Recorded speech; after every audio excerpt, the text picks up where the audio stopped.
कृष्णा। हरे कृष्णा, आप सबका स्वागत है।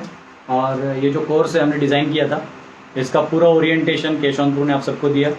आज सुबह हमारा पहला सेशन हुआ जो श्लोकों का था, और उसमें श्री करुणावतार प्रभु इन्होंने आपको बहुत सुंदर तरीके से सभी श्लोकों का उच्चारण कैसे करना है और इसको कैसे याद करना है सिखाया। वैसे मैं भी वहाँ उपस्थित था। हरे कृष्णा। तो अभी हम सब गीता में प्रवेश करेंगे। ये सब्जेक्ट्स ऐसे डिज़ाइन किए हैं कि आपको 6 महीने में अगर आप ये सारा सब्जेक्ट सीख लेते हैं तो बहुत ही आपका एनर्जी लेवल हाई हो जाएगा, आपके लाइफ के कंसेप्ट्स चेंज हो जाएंगे, आपको सत्य का ज्ञान हो जाएगा। क्योंकि अभी तक कभी कभी हम असत्य को सत्य मान के जीवन जीते हैं, परंतु शास्त्र हमारे आँख खोल देते हैं। इसलिए कहते हैं ना शास्त्र चक्षु, कि दुनिया को हमें शास्त्रों के दृष्टि से देखना चाहिए। तो भगवत गीता हुआ, वेदांत सूत्र हुआ, श्रीमद् भागवतम हुआ, उपनिषद हुए, उसमें मुख्य 12 उपनिषद हैं, उनको हम सब पढ़ेंगे। फिर भक्ति के कुछ शास्त्र हैं जैसे भक्ति रसामृत सिंधु, उपदेशामृत, इसके बारे में हम सब सुनेंगे। और ऐसे अलग अलग सब्जेक्ट्स को आप पढ़िए। और मेरा आपसे वापस रिक्वेस्ट है, मैं मेरे सेशन शुरू करने से पहले इसको आप तब समझिए। ये मत समझिए कि 6 बजे कौन उठेगा, हम रिकॉर्डिंग बाद में सुन लेंगे, अरे वो लेक्चर बाद में भी पेज पे आ जाता है। अगर आप समय सच में दे सकते हैं तो प्लीज़ उसको डेडिकेट करिए। एक टाइम खाना नहीं खाए तो भी चलेगा, मैं कह रहा हूँ, क्योंकि कोरोना में ऐसे भी घर पे समय है और ये फैमिली के साथ आप देख सकते हैं। और हम लोग, हमारी पूरी टीम भी इसे पूरा मेहनत करके इसको ऑर्गेनाइज करने में लगी हुई है। तो आप सबका सहयोग उतना ही अनिवार्य है जितना कि हमारा प्रयास। मैंने बहुत अच्छा हिंदी बोल दिया बीच में। तो मैं आपको वापस रिक्वेस्ट करूंगा कि प्लीज़ आप इसको तप के रूप में लीजिए। जैसे कभी कभी लोग तप करते हैं कुछ पाने के लिए। लोग लोकल में प्रवास करते थे केवल 2 टाइम का खाना मिलेगा उतना पैसा कमाने के लिए। बिजनेसमैन गंजा हो जाता है, वो भी एक तप है, अपनी ब्यूटी को खो देता है पैसा कमाने के लिए। हाँ, तो हर व्यक्ति जो है कुछ न कुछ तप करता है, लेकिन कुछ और चीज़ पाने के लिए। क्यों ना हम भगवान को पाने के लिए थोड़ा तप करें। तो मेरा आपसे पुनः रिक्वेस्ट होगा कि आप लोग तप करिए। हम यहाँ हमारे टीचर्स भी जो है प्रिपरेशन में पूरे लगे हुए हैं, हमारे डिवोटीज लगे हुए हैं, तो आप भी अपनी तरफ से लगाइए। और हम समझ सकते हैं आपको कभी कोई कठिनाई होगी तो पेजेस पे लेक्चर्स रहते हैं, उसको आप बाद में भी सुन सकते हैं, परंतु हमेशा प्रयास रखिए कि आप लाइव रहिए और सुनिए। हरे कृष्णा। तो आज हम भगवद गीता में शुरुआत करते हैं, प्रेयर्स करते हैं श्रील प्रभुपाद जी को और परंपरा को। ओम अज्ञानतिमिरन्धस्य ज्ञानाञ्जनशलाकया चक्षुरुन्मिलितं येन तस्मै श्रीगुरवे नमः। नमो विष्णुपादाय कृष्णपृष्ठाय भूतले श्रीमते भक्तिवेदांत स्वामिनिति नामिने। नमस्ते सरस्वती देवे गौरवाणी प्रचारिणे निर्विशेष शून्यवादी पाश्चात्य देशतारिणे। जय श्री कृष्ण चैतन्य प्रभु नित्यानंद श्री अद्वैत गदाधर श्रीवासादि गौर भक्त वृंद। हरे कृष्णा कृष्णा कृष्णा हरे हरे, हरे राम राम राम हरे हरे। हरे कृष्णा। का फोटो की तरफ लगा। हरे कृष्ण। तो आप सबको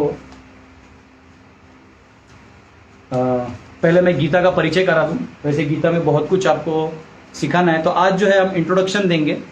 ये इंट्रोडक्शन को मैं 2 पार्ट्स में डालूंगा कि गीता है क्या, इसको क्यों इतना महत्व दिया गया है, ये कहाँ आता है शास्त्रों में, क्यों इसको इतना इंपॉर्टेंस बड़े बड़े आचार्यों ने दिया, और क्यों इसके बताए हुए चीज़ों पे जीवन जीने का आदेश दिया गया है। तो ये हम समझेंगे। और दूसरा पार्ट होगा इसी आज ही के सेशन में, जिसमें हम सब ऐसे ओवरव्यू देखेंगे। इसको मैंने पहले भी एक बार पढ़ाया था, जो बहुत सारे डिवोटीज जो मेरे यूट्यूब चैनल में जाते हैं उनको मिलेगा, लेकिन वो 45 मिनट्स का था। उसी को मैं थोड़ा एलॉबरेट करके आज वापस आपको पढ़ाऊँगा। पूरा जो है 18 अध्याय का ओवरव्यू आपको दिखाई देगा पूरा। मतलब एक बार आपने पढ़ लिया तो आपको सारे चैप्टर्स ऐसे दिखने लगेंगे। तो जब मैं पढ़ा रहा हूं तो कृपया करके आपके पास Bhagavad Gita as it is हो सकता है, या हिंदी में इसको भगवत गीता यथारूप कहते हैं, या मराठी में जशी आहे तशी, तो ये आप रख सकते हैं। क्योंकि इसके बीच बीच में कुछ श्लोक कोट करूंगा तो आप वो श्लोक नंबर खोल के पढ़ के देख भी सकते हैं। तो आज हम 2 पार्ट देखेंगे। एक है जिसमें गीता है क्या उसका प्रीटेक्स्ट है, कब आया और क्यों इसको इतना महत्व दिया गया है, और सेकंड में पूरे 18 अध्याय का ओवरव्यू। ये आज के सेशन में कंप्लीट करने का प्रयास करेंगे। और एक याद रखिए, हमारे पास समय बहुत ही कम है। इन द सेंस पूरा गीता खत्म करने के लिए भी मुझे लगता है कुछ लिमिटेड सेशंस है मेरे पास। तो एक एक अध्याय के लिए मेरे पास 2-2 ही सेशंस है। लाइक फर्स्ट चैप्टर के लिए 3 घंटे हैं, सेकंड चैप्टर के लिए 6 घंटे हैं। तो बहुत मतलब हमको 15 से 20-25 वर्सेस हमको एक दिन में कंप्लीट करने हैं। तो आप कृपया करके एक काम कर सकते हैं, रोज एटलीस्ट जो मैं पढ़ाने वाला हूँ कल वो आज बता दूंगा, तो आप उसको ओवरव्यू या पहले उतना पढ़ के एटलीस्ट ट्रांसलेशन और समय मिले तो परपोर्ट्स पढ़ के आप कृपया करके आया करिए, इससे आपको फायदा होगा। ये केवल ऑनलाइन वालों के लिए नहीं, तुम ऑफलाइन वालों के लिए भी वही है होमवर्क। यहाँ हमारे सब स्टूडेंट्स बैठे हुए हैं, ये डिवोटीज बहुत सिंसियरली गीता पढ़ने का प्रयास कर रहे हैं। हरे कृष्ण। तो भगवत गीता जो है,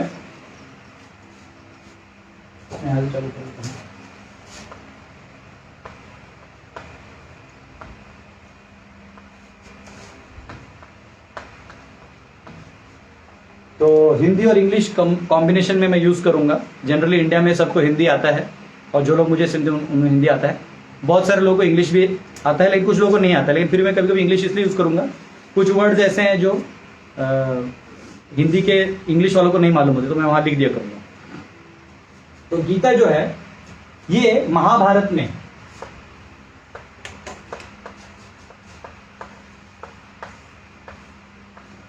भीष्म पर्व का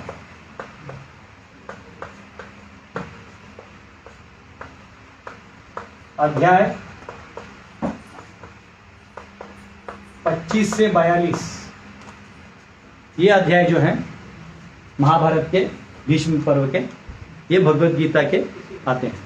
इनफैक्ट ये जो भीष्म पर्व भी है, तो जम्बूद्वीप खंड है पूरा, वो जम्बूद्वीप खंड में पूरा वर्णन, कॉस्मोलॉजी का भी वर्णन है। आज मैंने पढ़ा तो मुझे ऐसा एक्सटेसिव फील हो रहा था कि कॉस्मोलॉजी के लिए मुझे इतना मटेरियल मिल गया है, क्योंकि हम लोग 3D मॉडल बना रहे हैं वहाँ आगे वाले रूम में, बहुत सुंदर मॉडल बना रहे हैं, तो बहुत काम आएगा। तो बहुत वर्णन दिया हुआ है, और व्यासदेव और इनकी चर्चा जो है अमेजिंग। तो भीष्म, उसमें जो भीष्म पर्व है उसका अध्याय क्रमांक 25 से 42, ये 18 अध्याय जो है भगवत गीता जो है, जहां भगवान स्वयं बोल रहे हैं, वो वाला खंड यहाँ पे आता है। तो ये उसका रेफरेंस है। अब एक सवाल ये आता है, मैंने क्या किया, कुछ क्वेश्चन लोगों के थे पहले भी, तो नोट करके वैसे आंसर किए हैं।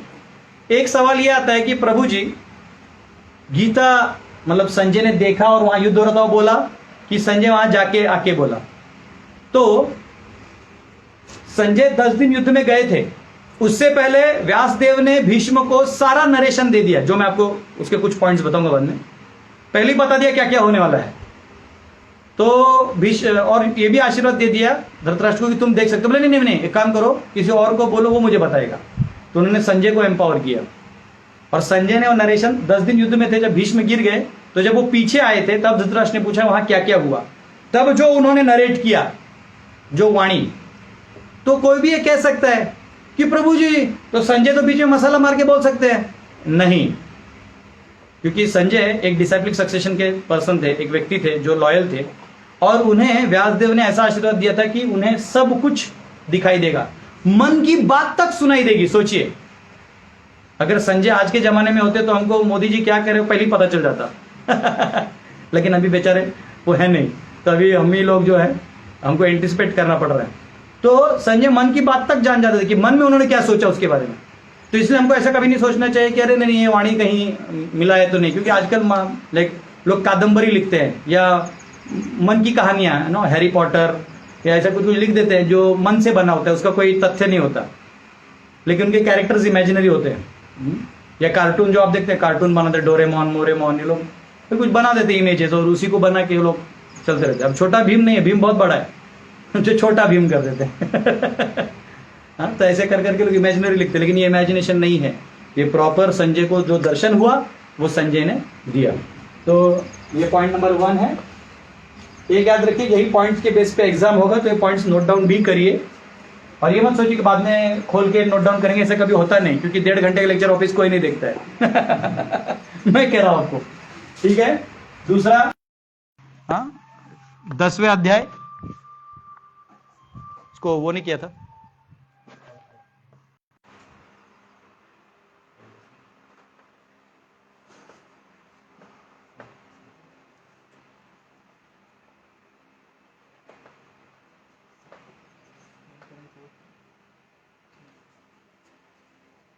फ्लाइट किया उसको, कर दो फ्लाइट, हो जाता है ना। ठीक है, छोड़ो। हरे कृष्ण। थोड़ा सा आपको प्रॉब्लम हो सकता है, गलती से हमने उसका फ्लाइट मोड ऑन नहीं किया था, अगले सेशन में होगा, तो एक बार एडजस्ट करिए। हरे कृष्ण। तो ये संजय जो है वो 10वें दिन रिटर्न हो जाते हैं जब भीष्म कोलैप्स हो जाते हैं। यहां लिख लीजिए,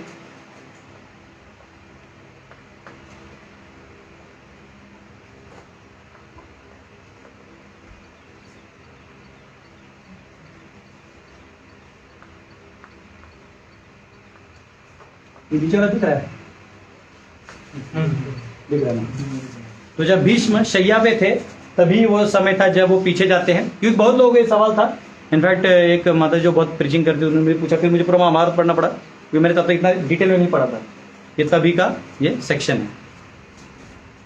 तीसरा पॉइंट है जो भगवत गीता है, ये एक्चुअली इसको गीतोपनिषद कहा गया है।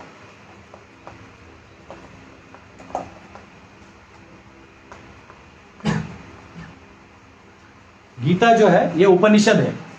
अब ये उपनिषद क्यों है?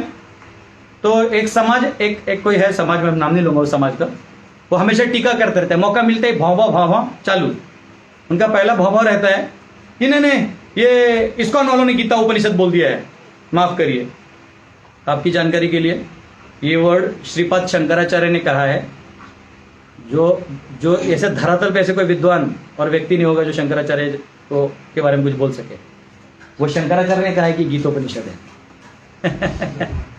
सर्वोपनिषदो गाओ दुग्धा गोपाल नंदना। शंकराचार्य इसको उपनिषद की उपमा देते हैं। क्यों? क्योंकि उपनिषद का मतलब होता है, उपनिषद यानी नजदीक बैठ के ज्ञान लेना। अब जैसे आप लोग ऑनलाइन में जहां भी है तो बैठे हैं, इन वन सेंस मेरे नजदीक बैठ के सुन रहे हैं, तो मैं आपका टीचर हो गया, आप स्टूडेंट हो गए, और हम दोनों आध्यात्मिक की बात कर रहे हैं, वो भी कोर आध्यात्मिक की, तो ये हो जाएगा उपनिषद। इस चर्चा को कोई नरेट करे, लेकिन अभी वो हमारा लेवल नहीं है, परंतु ये जो कैरेक्टर्स यहाँ हैं, तो यहाँ कौन है? यहाँ गुरु के रूप में कृष्ण है और शिष्य के रूप में अर्जुन है। अर्जुन आध्यात्मिक सवाल पूछ रहे हैं। अर्जुन ये नहीं पूछ रहे हैं कि हे प्रभु मैंने चना खाया है तो आज युद्ध कर सकता हूं कि नहीं कर सकता हूं। हे प्रभु क्या मैं आयोडीन नमक खाऊं या मैं क्या बोलते उसको, रॉक सॉल्ट खाऊं। तो आजकल के शिष्यों को ये सवाल होते हैं कि सर मैं क्या खाऊं क्या पीऊं। फिर वो अध्यात्म नहीं हुआ, वो अध्यात्म हुआ। अध्यात्म हुआ जब अर्जुन रणांगण में प्रश्न आ गया कि मैं करूं क्या, मैं जीऊं या मरूं, मैं छोड़ दूं कि लड़ूं, मार दूं कि मर जाऊं। तब जब कंफ्यूज होता है व्यक्ति, तब केवल आध्यात्मिक जवाब ही बचते हैं जो उसको बचा सकते हैं। और यहां पे अर्जुन ने जो सवाल पूछे वो पूरे आध्यात्मिक थे, एक भी अर्जुन का सवाल भौतिक नहीं था। तो और भगवान कृष्ण जो है वो गुरु के रूप में अर्जुन को ज्ञान दे रहे हैं। पहले अध्याय में तो अर्जुन एकदम बोले जा रहा है, भगवान कुछ नहीं बोले, तब तक एक्चुअली भगवान कुछ नहीं बोलते।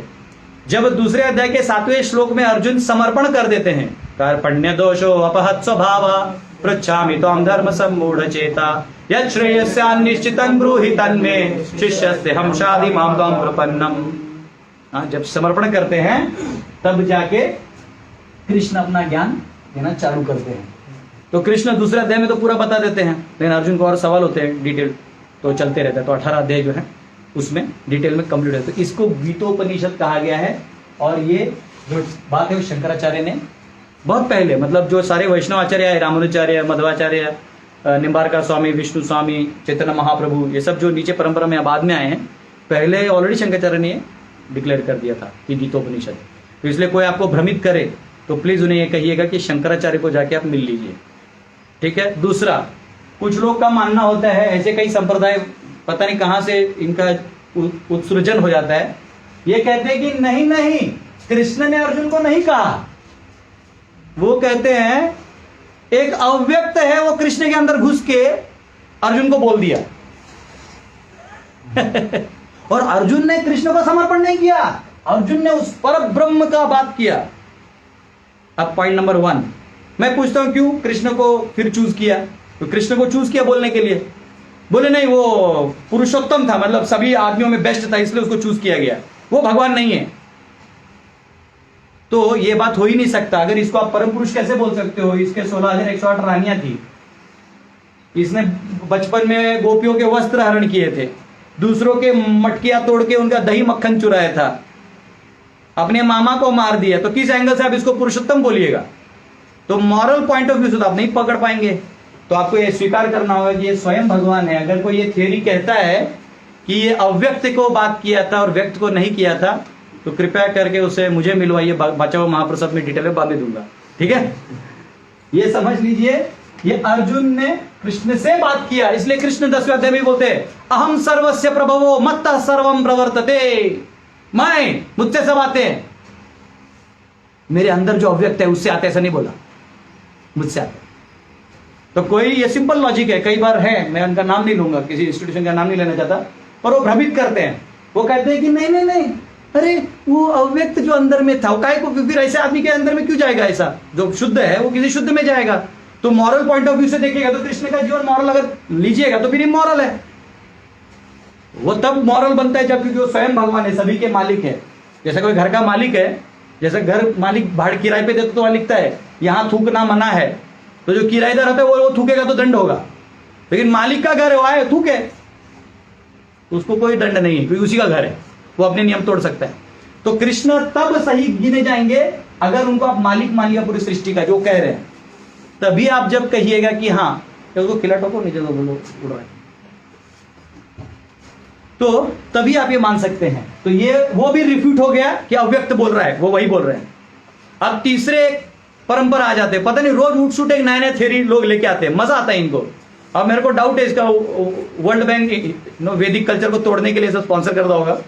एक नया आ गया है, उनका कहना है कि अरे कृष्ण ने नहीं बोला, वो अव्यक्त ने नहीं बोला, वो हमारे बाबा ने बोला। वो बाबा का नाम नहीं लूंगा मैं, अब जो भी बाबा है वो अंदर घुस गए और उन्होंने बोला, और इसलिए उन बाबा को लाल लाइट में देखने का प्रयास करिए, ठीक है? अगर बाबा ने बोला तो ये बाबा, अगर बाबा नहीं बोला था तो पूरे गीता में क्यों नहीं बोला लाल लाइट देखिए?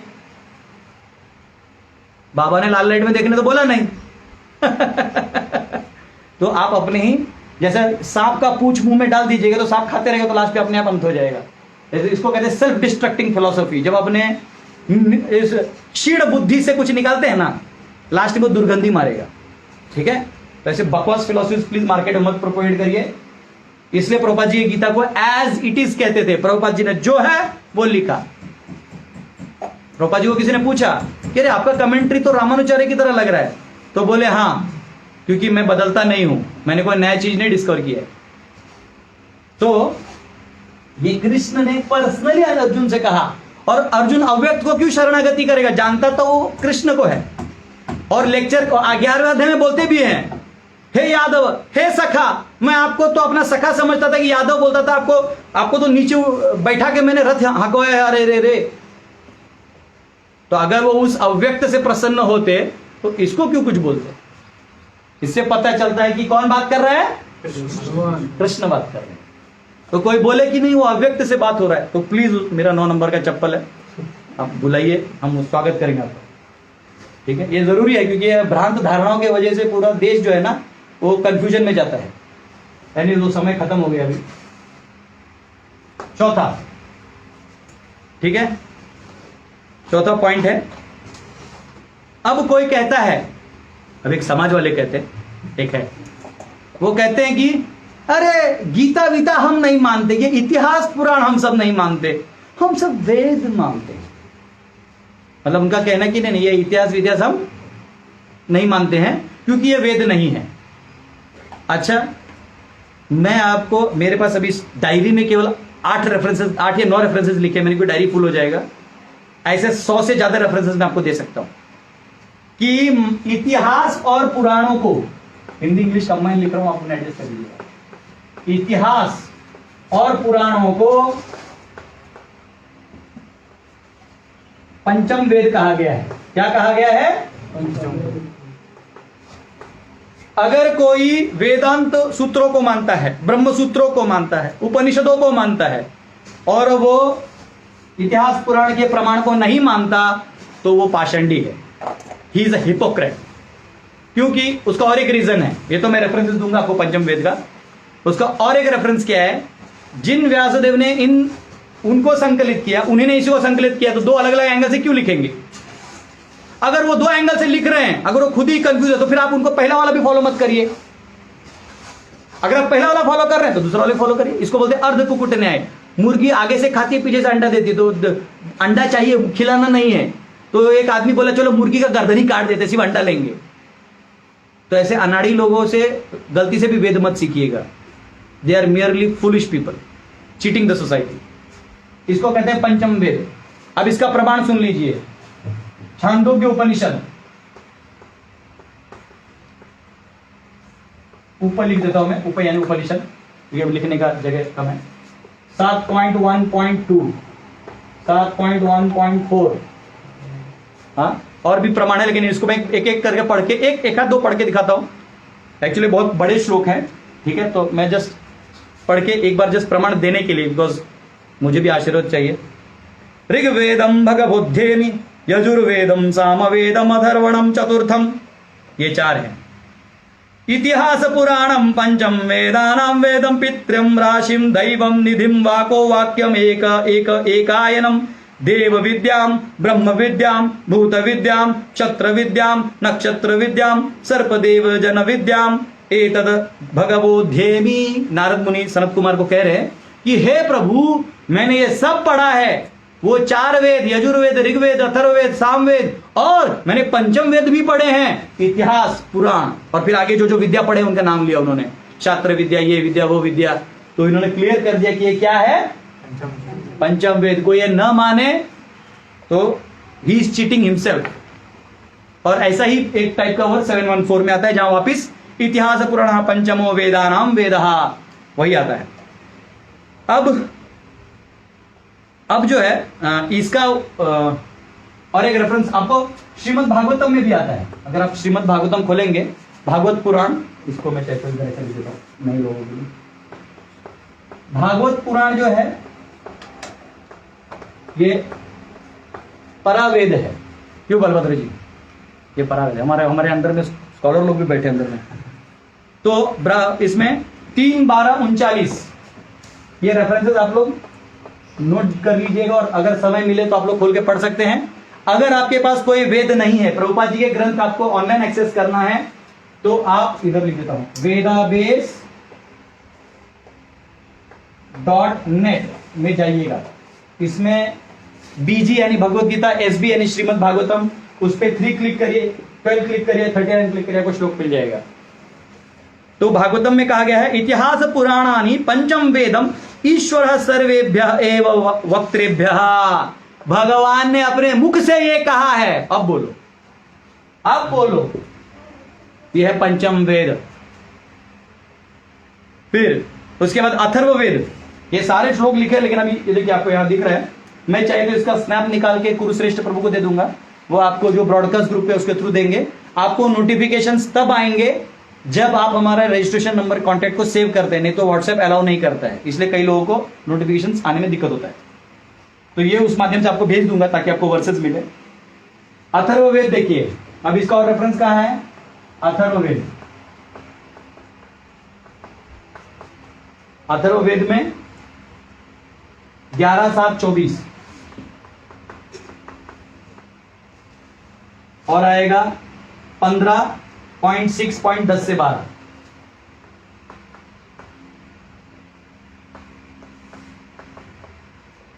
ये सारे श्लोक है, मैं पढ़ चुका हूं, लेकिन अभी वो लिखने में दिक्कत होता है इसलिए, और बड़े बड़े वर्सेस हैं।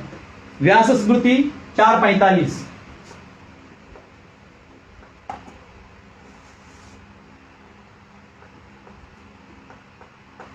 व्यास स्मृति 4:45।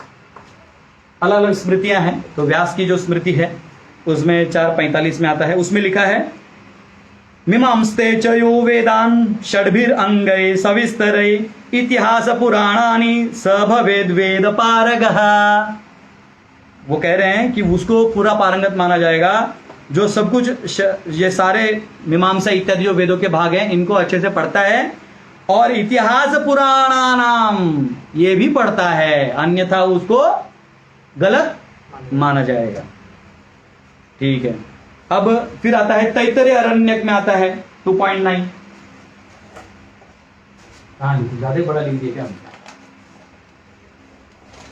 वैसे मैं आपको तैत्तिरीय उपनिषद पढ़ाने वाला हूं, तो तभी आपको और भी डिटेल में आएगा। तैत्तिरीय उपनिषद आपको पढ़ाया जाएगा, केन कट, ये सारे उपनिषद पढ़ाए जाएंगे।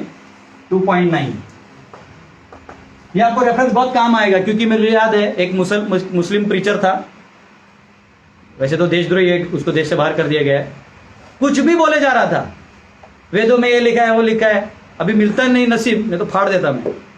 तो ये देखिए वो मानते नहीं, बोलते हम पुराण नहीं मानते। तुम नहीं मानने वाले कौन होते हो? तैत्तिरीय उपनिषद कह रहा है 2.9। तैत्तिरीय उपनिषद का कुछ श्लोक चाहे तो पढ़ा देता हूं।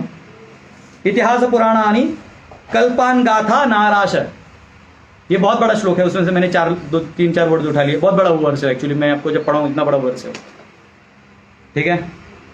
फिर बृहद अरण्यक उपनिषद 2-4-10, बृहद अरण्यक उपनिषद, ये उपनिषद है, ये भी उपनिषद है। तो इसका बृहद अरण्यक उपनिषद में 2-4-10 में आएगा, और उसमें कहा गया है कि भगवान के सांस से ये सारे वेद आए। ऐसा मत सोचिए कि व्यासदेव ने लिखा है, ये अनादिकाल से आए हुए हैं, ब्रह्मा के माध्यम से करते करते परंपरा में आए हैं, जो परंपरा हम आज डिस्कस करेंगे। परंपरा में सारे का कैसे ज्ञान आया। फिर गोपथ ब्राह्मण जो है, इसके सारे श्लोक हैं यहाँ पे, ऋग्वेदो, यजुर्वेदो, सामवेदो। इसका देखो, इतिहास पुराणानाम विद्या उपनिषद श्लोका सूत्राण्या अनुव्याख्यानानि, ये सारा दिया हुआ है रेफरेंसेस। फिर आएगा गोपथ ब्राह्मण पूर्व में 2.10, यहां लिखता हूं, गोपथ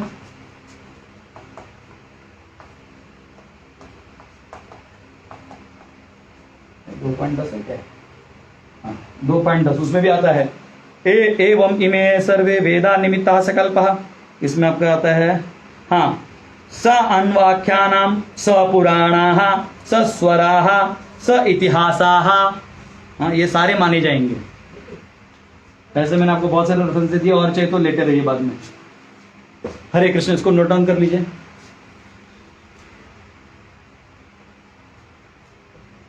हाई फाई जीवन भाई मानस।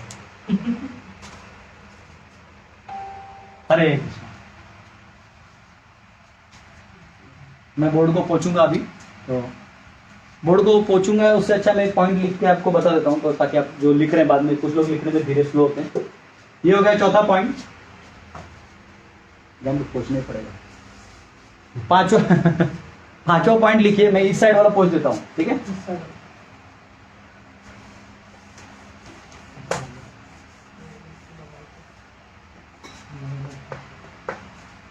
पांचवा पॉइंट है, उसमें कहा गया है, उसमें यह है कि गीता क्या है, इसका महात्म्य स्वयं शंकराचार्य ने बताया।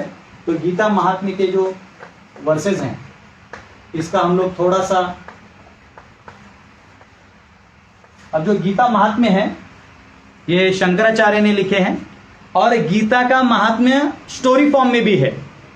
तो ये 2 पार्ट में है। गीता महात्म्य के श्लोक हैं जो श्रीपाद शंकराचार्य ने लिखे हैं,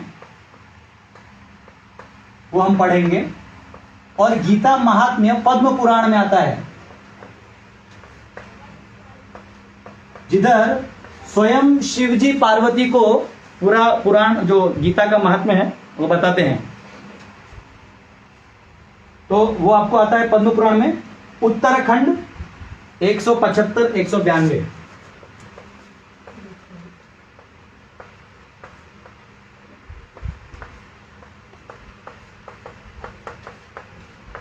अध्याय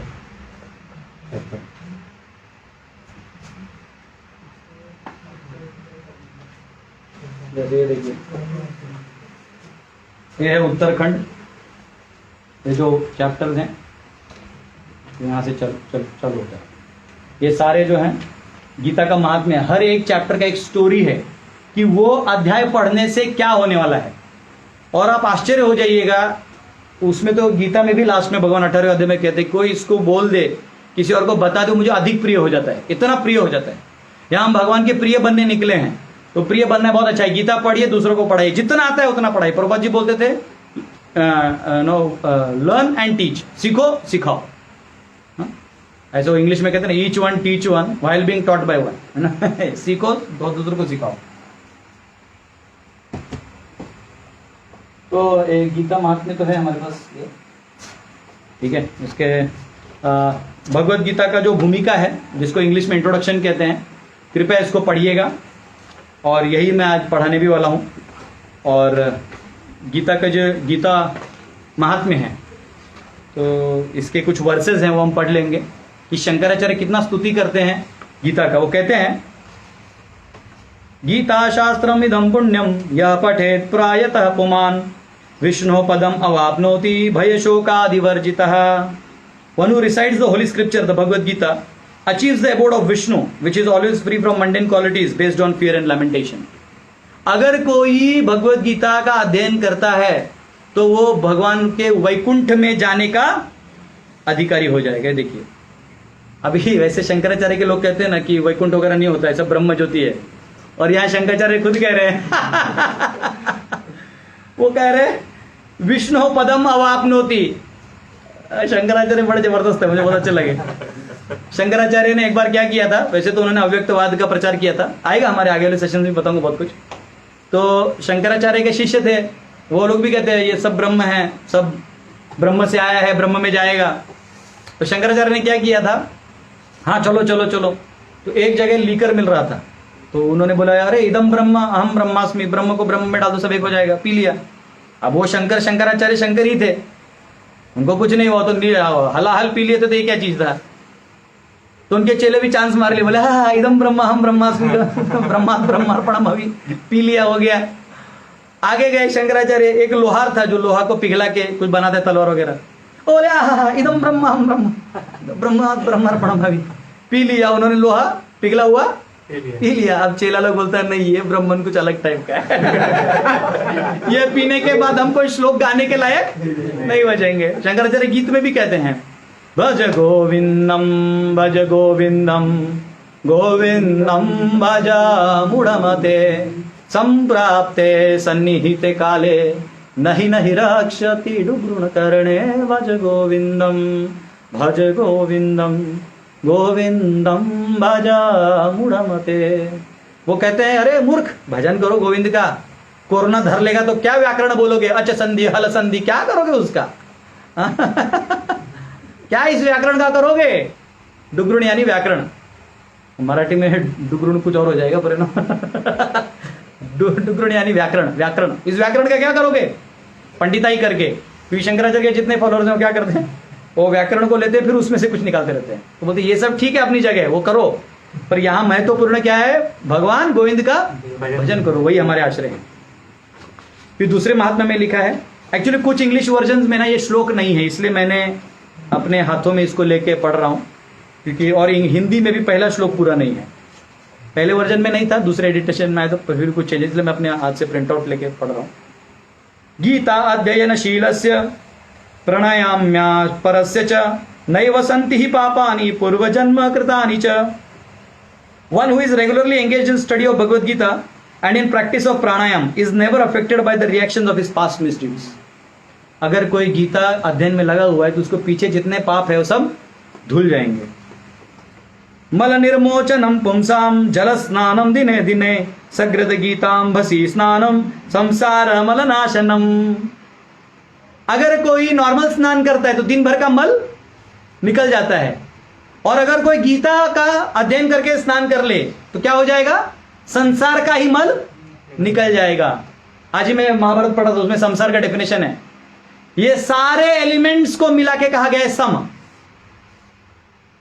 सार, इन सबको सार कर दोगे तो क्या बन जाएगा, संसार। मैं और आदिदेव ग्रुप पढ़ रहे थे आज सुबह, तब पता चला। गीता सुगीता कर्तव्यम किम अन्य शास्त्र विस्तरै या स्वयं पद्मनाभस्य मुख पद्मादि विनिश्रिता। The Bhagavad Gita is meant for careful recitation, then there is no need for any other scripture because it has directly emanated from the lotus mouth of the supreme lord. अगर गीता पढ़ लिया तो उसके बाद आपको कोई शास्त्र पढ़ने का जरूरत नहीं है। इसका मतलब ये नहीं कि नहीं पढ़ना है, मतलब उसमें सब कुछ दिया हुआ है। हमारे इंडिया में क्या हो जाता है ना, आधे वेस्टर्न साइकोलॉजी से अफेक्टेड है। वेस्ट में क्या है, this is the best, we don't need anything else, west में क्या ये बेस्ट है, बाकी को भगा दो। उनके कंपनी में भी वर्कर जो बेस्ट है उसको रखो, बाकी को भगा दो। उनको कोई पड़ी नहीं, उसका बीवी बच्चा भीख मांगे, वी डोंट केयर। तो ऐसे ये आइडिया जो हम इंडियन में आ जाता है, फिर हम लोग हाँ ये शास्त्र बेस्ट है, बाकी नहीं पढ़ेंगे। कौन बोला? वो शास्त्र तब है जब बाकी शास्त्र है। तो प्रमाण कहां से लाओगे? पढ़ना सब है, लेकिन अगर कोई गीता पढ़ ले तो सारे विषय समझ में आ जाएंगे। आज हम देखेंगे कैसे सारे विषय एक साथ समझ में आ जाते हैं केवल गीता पढ़ने से।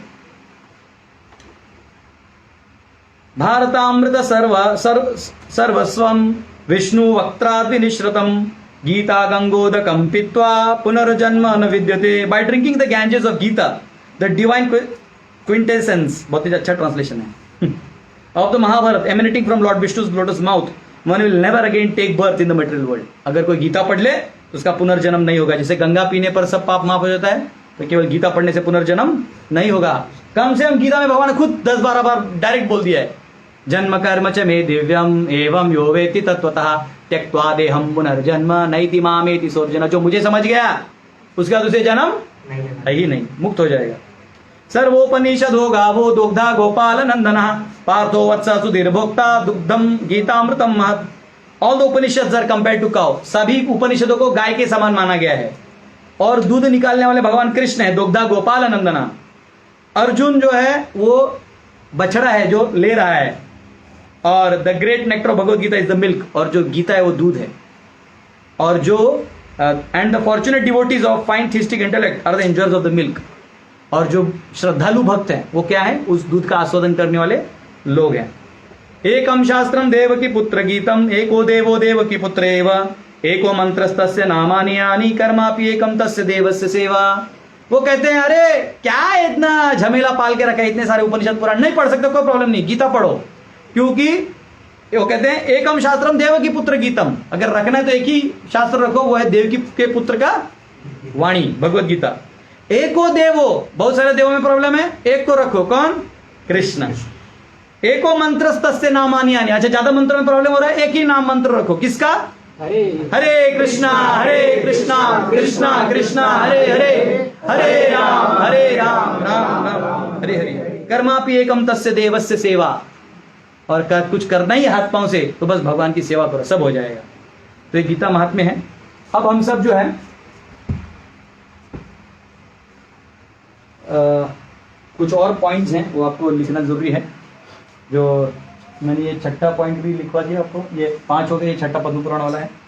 जो ये ज्ञान है अभी जो आया हुआ है ये डिसाइप्लिक सक्सेशन में है।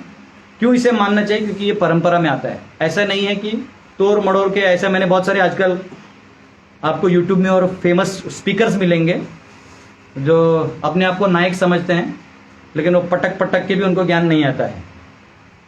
ठीक है, ये कोड वर्ड है, जिसको समझना समझ जाएगा ऑनलाइन।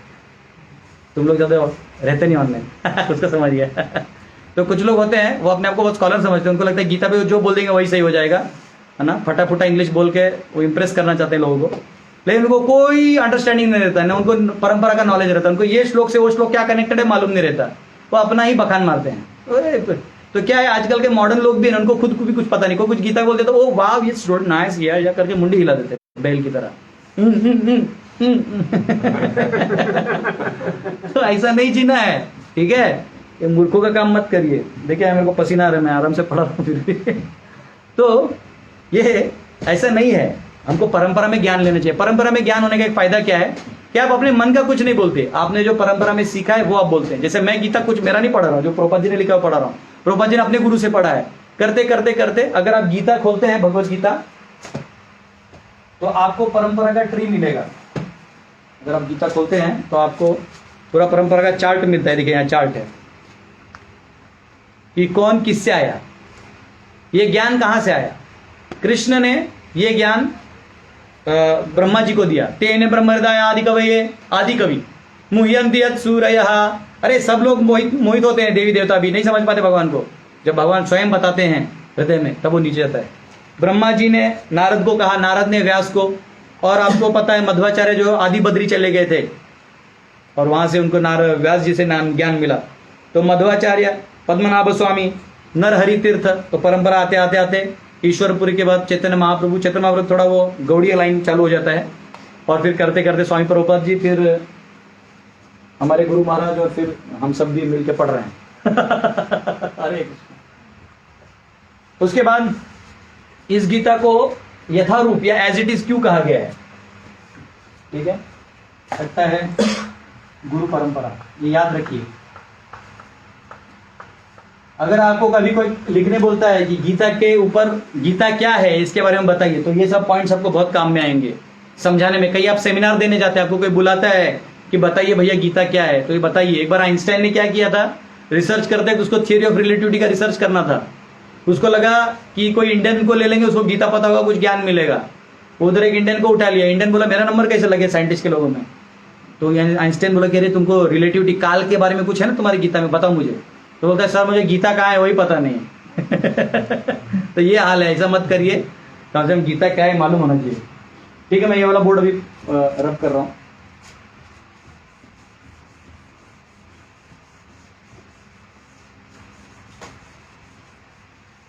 तो एज इट इज या यथारूप क्यों कहा जाता है? तो ध्यान से देखिए, भगवत गीता को किसको डेडिकेट किया प्रभुपाद जी ने? डेडिकेटेड टू, आप देखिएगा यहां समर्पण होता है, हर किताब का समर्पण होता है, डेडिकेटेड टू समबडी। यहां देखिए क्या लिखा है, ये इंग्लिश में ये कहा था, इंग्लिश में तो लिखते, हिंदी में कहा लिखा? हाँ ये रहा, समर्पण।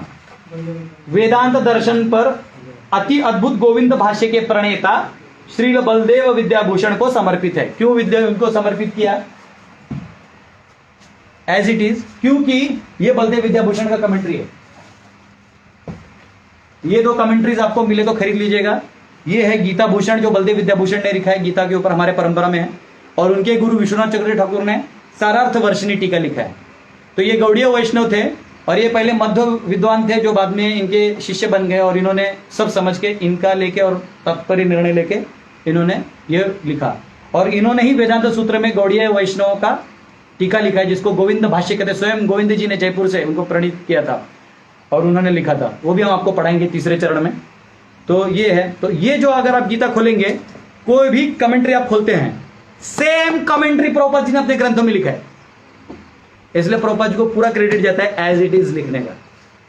आजकल के जो विद्वान है अपने इधर बुद्धि से निकलते हैं। एक विद्वान को मैं सुन रहा था, वो कह रहे थे, गीता में आता है 9वें अध्याय में, पत्रम पुष्पम फलम तोयम यो में भक्त्या प्रयच्छति। गीता में भगवान कहते हैं कि पत्ते हैं, फूल है, पानी है, ले आओ, उतना भी ले आओ, मैं खुश रहता हूँ समर्पण करूंगा।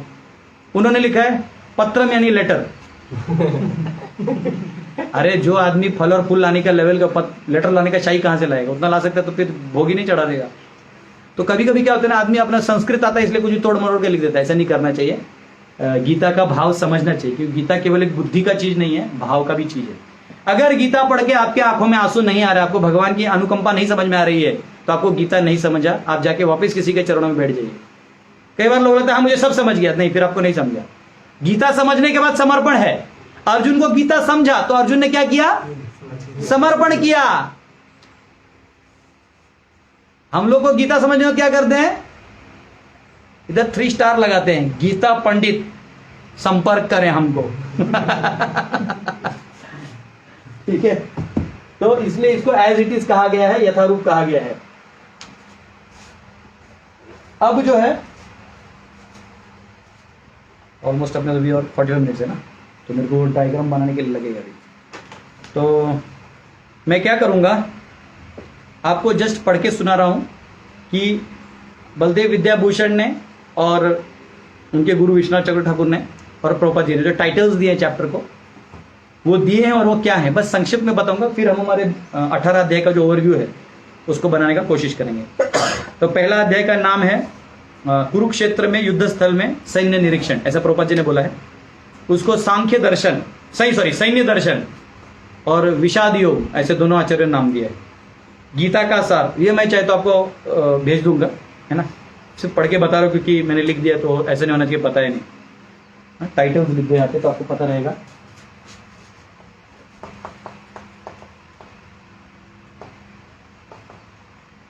उन अध्याय को नाम ऐसे क्यों है ये आपको मालूम होना चाहिए बस। मैं आपको ये बाद में इसका वो बना के भेजा दूंगा, फोटो खींच के ब्रॉडकास्ट में डाल देंगे।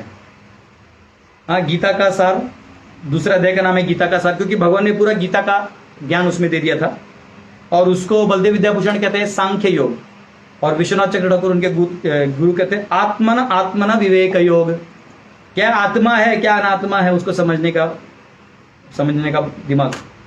तीसरा अध्याय है कर्मयोग, और सबने उसको कर्मयोगी कहा है। चौथे अध्याय को दिव्य ज्ञान कहा गया है, और उसको इन्होंने ज्ञान विभाग योग और ज्ञान प्राप्ति उपाय योग ऐसे नाम दिए हैं। पांचवा है कर्मयोग, कृष्ण भावना भावित कर्म, और अन्यों ने कहा है कर्म संन्यास योग, ब्रह्म ज्ञान योग, उसमें वो है। छठे अध्याय को ध्यान योग, और किसी ने उसको अष्टांग योग भी कहा गया है। और सातवां है भगवत ज्ञान, और उसको विज्ञान योग या भगवत ज्ञान विज्ञान योग भी कहा गया है। आठवां का टाइटल है भगवत प्राप्ति, तो कई आचार्यों ने उसको नाम दिया है तारक ब्रह्म योग और योग मिश्र भक्ति योग। आप चिंता मत करें, नाम अलग नहीं है, वो एक ही है, वो उस लैंग्वेज में है और ये इस लैंग्वेज में है लेकिन आपको मालूम होना चाहिए। 9वां अध्याय परम गुह्य ज्ञान, क्योंकि एक्चुअली आप लोग नोट्स बना रहे हैं इसलिए मैं दे रहा हूँ, नहीं तो मैं स्किप करके आगे जा सकता हूँ, पर मैं नहीं चाहता कि कुछ आपका छूट जाए मेरे टाइम शेड्यूल की वजह से। परम गुह्य ज्ञान 9वां अध्याय, और उसको राजगुह्य योग अनन्य भक्ति योग भी कहा गया है। 12वां अध्याय जो है उसको 10वां अध्याय उसको श्री भगवान का ऐश्वर्य कहा गया है हमारे प्रभुपाद जी के गीता के वर्जन में, और अन्यों ने उसको विभूति योग कहा गया है। 11वां अध्याय विराट रूप है, और अन्यों ने उसको विश्व रूप दर्शन योग कहा गया है। 12वां अध्याय भक्ति योग सबने कहा है, बस विश्वनाथ ठाकुर उसको सुसाध्य भक्ति योग कहते हैं, मतलब आराम से आप कर सकते हो। 13वां अध्याय जो है वो है पुरुष प्रकृति तथा चेतना, और बाकियों ने कहा है प्रकृति पुरुष विभाग योग, इन्होंने कहा है प्रकृति पुरुष विवेक योग। मतलब जैसे बलदेव विद्याभूषण विभाग कर देते हैं, डिवीजन, और जो हमारे विश्वनाथ चक्र ठाकुर है वो विवेक, थोड़े इमोशनल पॉइंट ऑफ व्यू से समझने का प्रयास करते हैं, समझाने का प्रयास करते हैं। 14 अध्याय है प्रकृति के 3 गुण, और उसी को इन्होंने कहा है गुणत्रय विभाग योग। 15वां अध्याय है पुरुषोत्तम योग, और बाकी सबने इसको पुरुषोत्तम योग ही कहा है। 16वां अध्याय है दैवी तथा आसुरी स्वभाव, और उसको दैव असुर संपद योग कहा गया है। 17वां है श्रद्धा के विभाग, और उसको कहा गया है श्रद्धा त्रय विभाग योग, और इन्होंने कहा है सात्विक श्रद्धा योग। 18वां है उपसंहार संन्यास की सिद्धि, और बाकियों ने कहा है मोक्ष योग और प्रपत्ति योग। तो ऐसे आपको वो मिलेगा डिवीजन। अब हरे कृष्णा, अब जो है एक पार्ट हमारा खत्म हो गया, अब पार्ट 2 में हम जाएंगे। अभी जो हम जाएंगे रुमाल है चलो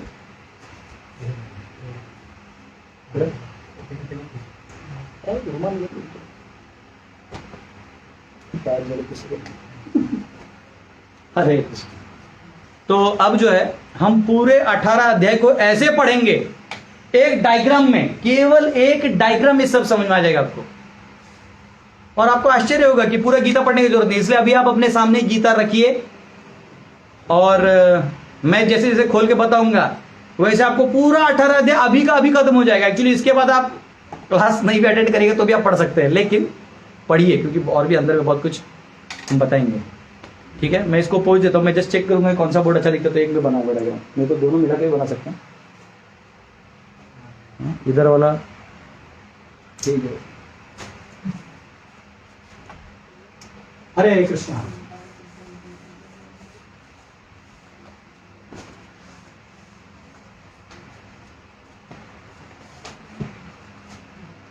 उसके लिए देखिए ये मैंने ड्राइंग बुक में बनाया हुआ है, ये मैंने मेरे एक बार लेक्चर में भी दिया था, और थोड़ा बहुत मैंने इसका पैटर्न चेंज करके सिंपल करके रख दिया है। तो ये अगर आपको समझ गया 5 चीजें, उसके बाद आपको फिर कुछ भी समझने का जरूरत नहीं है। मतलब ऑल, इसके बाद आप सारे उपनिषद पढ़ सकते हो, सारे वेदांत सूत्र पढ़ सकते हो, सारे सूत्रों को पढ़ सकते हो, सारे आप जितने स्क्रिप्चर्स हैं उसको इजीली पढ़ सकते हो, क्योंकि ये स्क्रिप्चर इसी 5 लैंग्वेज में बात करते हैं। जनरल लोग पढ़ते रहे यहाँ ये लिखा था वहाँ लिखा था, समझ में नहीं आता है, लेकिन ये पढ़ने के बाद आपको कभी प्रॉब्लम नहीं आएगा। ये मेरे ऑडियंस ने एक बार पहले भी सुन लिया है, आप लोगों ने भी बहुत लोगों ने पहले सुन लिया है, लेकिन आज मैं फिर भी पढ़ाऊंगा क्योंकि ये बहुत जरूरी है। ये पढ़ने के बाद ही आपको गीता समझ में आएगा। इस पे कलर चॉक दिखता है, नहीं तो हाँ छोड़ दो, अभी ये लिखता हूँ फिर तू डायग्राम मान। तो अब गीता जो है ये 5 सब्जेक्ट्स में डिवाइडेड है। कौन से 5 सब्जेक्ट? मैं दोनों कोड यूज करता हूँ, ठीक है ना, अच्छा रहेगा। दिखता है पर दिखता है नहीं, ये यूज करो, ये ठीक रहेगा ना, ये यूज करते हैं। एक्चुअली मैं दोनों कोड यूज करूंगा ताकि अपने को काम आए, ठीक है। हाँ? ईश्वर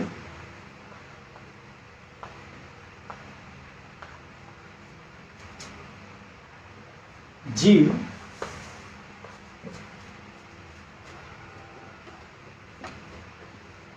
प्रकृति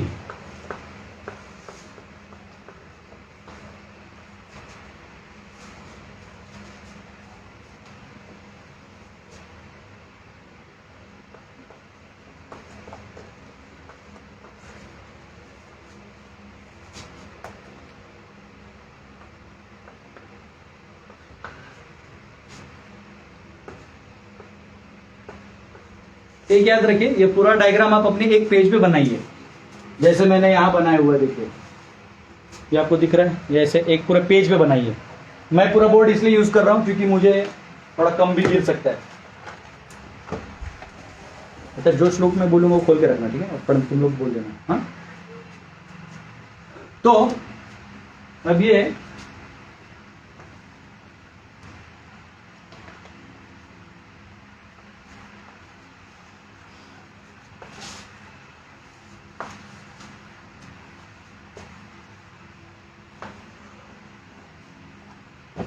इनको कहते हैं 5 सब्जेक्ट्स। अगर आप इंट्रोडक्शन पढ़ेंगे तो ये मिलेगा। इंग्लिश में इसको कहते हैं, ईश्वर को ईश्वर ही कहेंगे, ईश्वर। प्रकृति को मटेरियल नेचर भी कहते हैं, कर्म को कर्म ही कहते हैं, काल को टाइम कहते हैं, टाइम फैक्टर या काल, इंग्लिश में टाइम लिखते हैं। और जीव को कहा जाता है लिविंग एंटिटीज। जो लोग इंग्लिश में पढ़ रहे हैं उनके लिए, for those who are studying in English, there just you have to understand Ishvara means the supreme personality of Godhead, so it comes as Ishvara. Jiva means the living entity, Prakriti means the material nature, karma means the actions and reactions, and Kala means the factor of time, the invincible time. तो ये 5 चीजें हैं।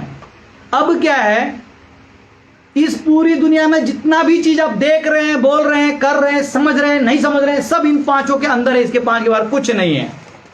इन 5 को जो समझ गया वो इस संसार को समझ गया, वो उस संसार को भी समझ गया, वो गीता समझ गया, वो पुराण समझ गया, वो इतिहास समझ गया, वो सारे सूत्र समझ गया। इसलिए इस लेक्चर को ज्यादा सीरियसली सुनिए, और ये समझने के बाद मैं सच में कह रहा हूं, आपको कोई डाउट नहीं है, आप खुद गीता वो सब खोल के पढ़ सकते हैं।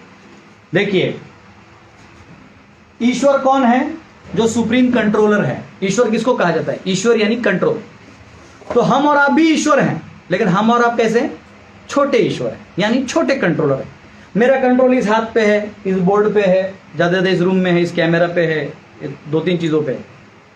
मैं पूरा धरती तो उठा नहीं सकता, मैं पहाड़ नहीं उठा सकता, साउथ इंडियन हीरो की तरह मैं ट्रेन भी नहीं रोक सकता, है ना? ये सब मुश्किल है। हाँ? या यहां से ऐसा हार्ट फेंक दिया, वो सीधा जाके ऑपरेशन में जाके धड़ धड़ धड़ धड़ चालू हो जाए, ऐसा भी नहीं हो सकता मेरे से। तो हम सब क्या है? कंट्रोलर हैं, लेकिन छोटे कंट्रोलर हैं। तो ये ईश्वर कौन है? जो सुप्रीम कंट्रोलर है।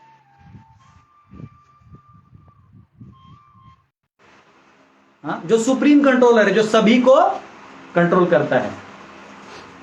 ठीक है। अब जीव क्या है? तो जीव लिविंग एंटिटी है, यानी हम, जो भी चलता है, बोलता है, those are thinking, feeling, willing, conscious, जो चेतन है, जागृत है, वो जीव का सिम्टम है। इस संसार में जो भी दिखता है, हिलते डुलते, समझ लो जीव है। और जीव भी अलग अलग प्रकार के होते हैं, उसका हम लोग बाइफर्केशन देखेंगे। अभी पहले 5 समझ लेते हैं, फिर बाइफर्केशन में जाएंगे। प्रकृति क्या है? तो भगवान का नेचर, भगवान का स्वभाव। बोलते ना, अरे इसकी प्रकृति ही ऐसी है। किसी को बोलो इसको आलू नहीं खाना है, अरे इसकी प्रकृति ऐसी, आलू खाते इसको पेट में गड़बड़ हो जाता है। किसी को बोला, अरे इसको रसगुल्ला दो, अरे इसको मिठाई बहुत पसंद, इसका प्रकृति ऐसा है, स्वभाव ही ऐसा है, मिठाई में भाग जाता है, खाने लगता है। हाँ? अरे ये बहुत झूठ बोलता है, अरे इसका स्वभाव ही ऐसा है, प्रकृति, स्वभाव। तो हमारा स्वभाव तो अलग हो जाता है, लेकिन भगवान का जो स्वभाव है या प्रकृति है, वो 2 प्रकार की है। एक है परा प्रकृति, और एक है अपरा प्रकृति। क्योंकि हम गीता से अभी समझने का प्रयास करेंगे तो परा प्रकृति का जो वर्जन है वो सिर्फ एक लाइन में लिख देंगे, ठीक है, लेकिन अपरा को ज्यादा समझने का प्रयास करेंगे, यानी इधर वाले नेटवर्क को। क्योंकि हम यहाँ है ना, अगर हमको जेल खोल के जाना है, जेल तोड़ के, तो जेल का सिस्टम समझना होगा। ऊपर वाला सिस्टम तो खुलने को देख ही लेंगे।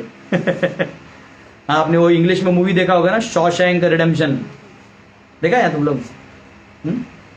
तो उसमें जेल तोड़ के जाता है, देखा ना, होल तोड़ के निकल जाता है उस साइड से, बड़ा टंकर ड्रेनेज से निकल जाता है। तो इस संसार से निकलना कैसे है वो समझने के लिए संसार में कहाँ क्या क्या है और क्या क्या हमको पकड़ सकती है, क्या क्या हमको छोड़ सकती है, वो देखना है। तो ये जो प्रकृति की बात हो रही है, ये भगवान की भौतिक प्रकृति की बात हो रही है, माया शक्ति की बात हो रही है। और ये माया शक्ति किससे बनी है, क्या क्या चीज है, ये यहां हम समझने का प्रयास करेंगे। कर्म जो है वो क्या है, बंधन है, क्या है, वो समझने का प्रयास करेंगे। और जीव क्या कर रहा है वो समझने का प्रयास करेंगे। अब मैं पहले क्या करूंगा, इन पांचों को जोड़ देता हूं, फिर इन पांचों के टुकड़े टुकड़े बना के फिर उनको जोड़ूंगा। हर एक क्या कैटेगरी है, तो थोड़ा धीरे से, ठीक है।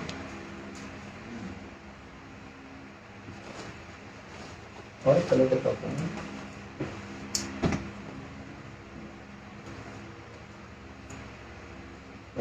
बहुत सारा कलर। हरे कृष्ण। अगर आपको कलर चॉक नहीं दिखा रहा तो कमेंट में लिख दीजिएगा, तो हम लोग कैंसिल कर देंगे। इनके कनेक्शन में रेड चॉक से ले रहा हूं। भगवान कहते हैं ये प्रकृति किसकी है, मेरी है। कौन सा श्लोक है? दैवी एष गुणमयी मम माया दुरत्यया मामेव ये प्रपद्यन्ते माया मेधाम तरद्दिते। और मया अध्यक्षेण प्रकृति सूयते सचराचरम हेतुनानेन कौन्तेय जगद्दि परिवर्तते। हाँ, तो 7वें अध्याय के 13-14 श्लोक में आ जाएगा। ये जो लिंक है ये 7वें अध्याय के 13 और 14 में आएगा। पढ़ो तो 13-14 क्या है? कोई गीता खोलो फटाफट, मैं अभी दो तीन काम नहीं कर सकता। चलो भाई, एक आदमी सिर्फ खोलो, बाद में जल्दी करो फटाफट।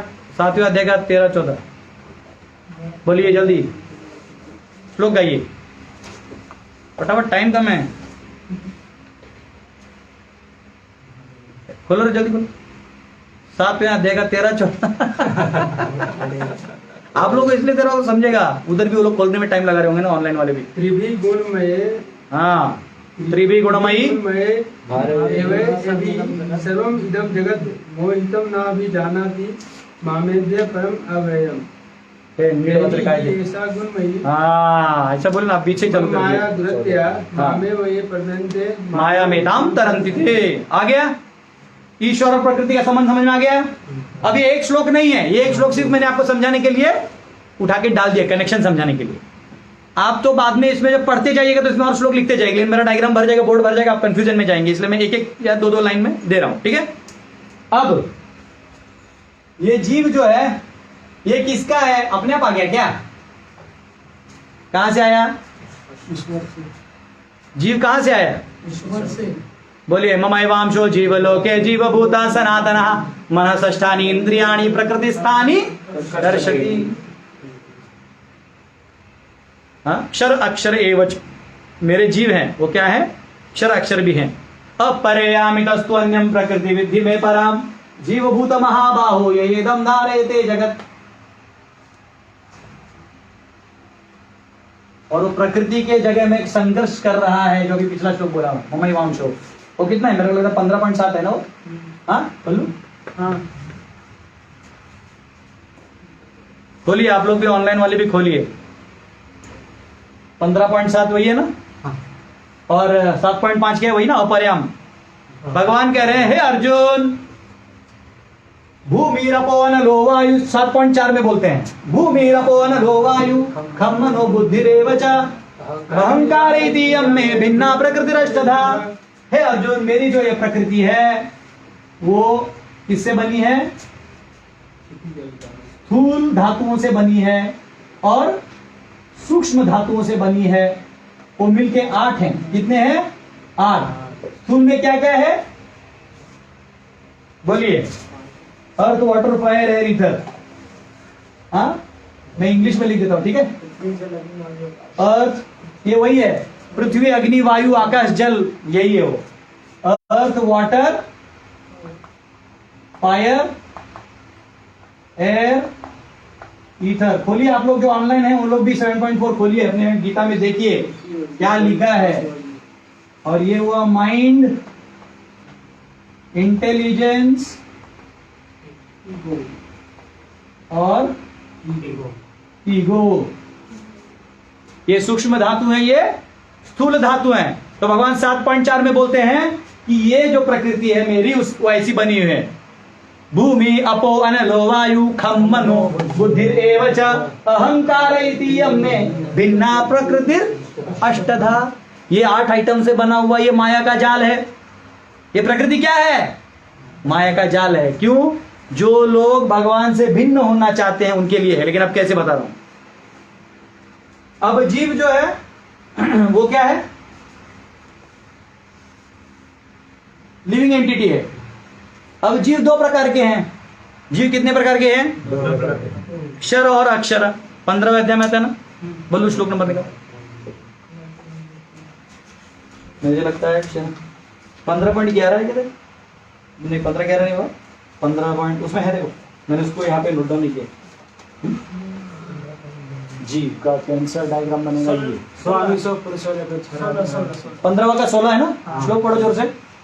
द्वाविमा पुरुषो लोके सार दाविमो पुरुषो लोके क्षर अक्षरे एव च। आगे क्षर सर्वाणि भूतानि। तो ये 2 प्रकार के हैं, क्षर और अक्षर। क्षर यानी जो फॉलिंग है या फॉलन है, और अक्षर है जो जिनका पतन नहीं है। तो इसको मैं ऐसे लिखता हूं। क्षर अक्षर लोगों को कंफ्यूज होगा, तो मैंने एक नया स्टाइल बनाया है ऐसे। एक है बद्ध। क्या है? बद्ध जीव और मुक्त जीव। अभी याद रखिए, मुक्त जो है वो 2 प्रकार के हैं। एक जो ऑलरेडी भगवान के धाम में रहते हैं वो मुक्त हैं। जो भगवान का धाम है उसका पूरा वर्णन आपको यहां मिलेगा। भगवान का धाम का वर्णन कौन से इसमें मिलेगा? भगवान का धाम कौन से श्लोक में? देखो, हाँ, 15वां अध्याय 6वां श्लोक खोलो। 15.6 खोलो। नतद्भासेते सूर्यो न शशांको न पावकः यद्गत्वा न निवर्तन्ते तद्धाम परमं मम। 8:21 खोलो। आप सब भी खोलिए, ऑनलाइन में भी सब लोग खोलिए। आपको पता चलेगा कैसे गीता संपूर्ण आपको यहीं पता चल जाएगा। अभी उसके बाद कुछ बचेगा नहीं। आपका टेक्स्ट बुक नहीं होता, ये लीजिए, इसमें मिलेगा।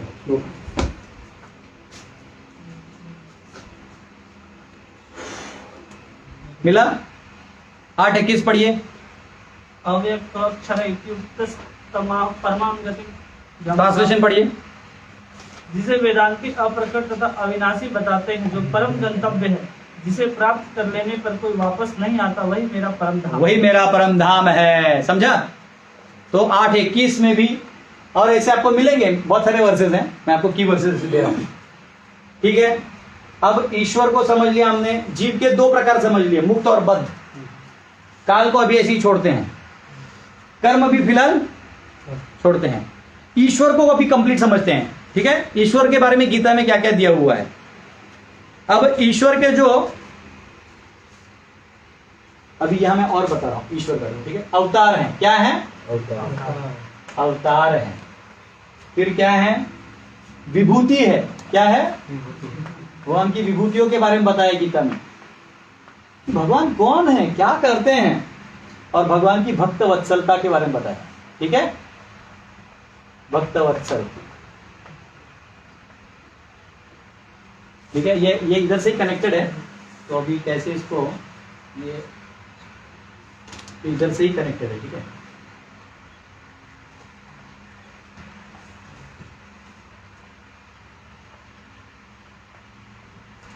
अलग नहीं है। अवतारों के बारे में कहाँ लिखा है बताइए? 4.5 से 9 बोलिए।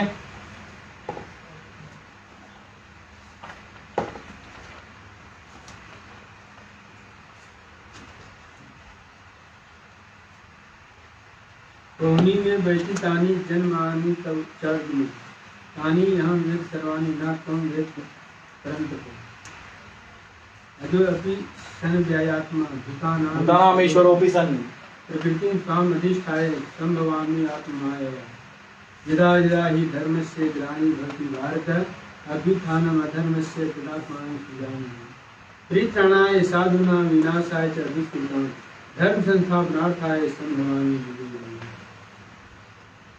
ठीक है।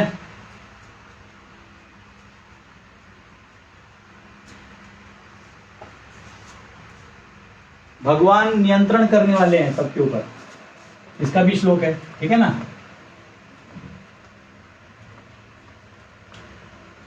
भगवान नियंत्रण करने वाले हैं सबके। देखो अवतार का श्लोक मिला, विभूति देखिए 7वें अध्याय का 8 श्लोक से 12 श्लोक है।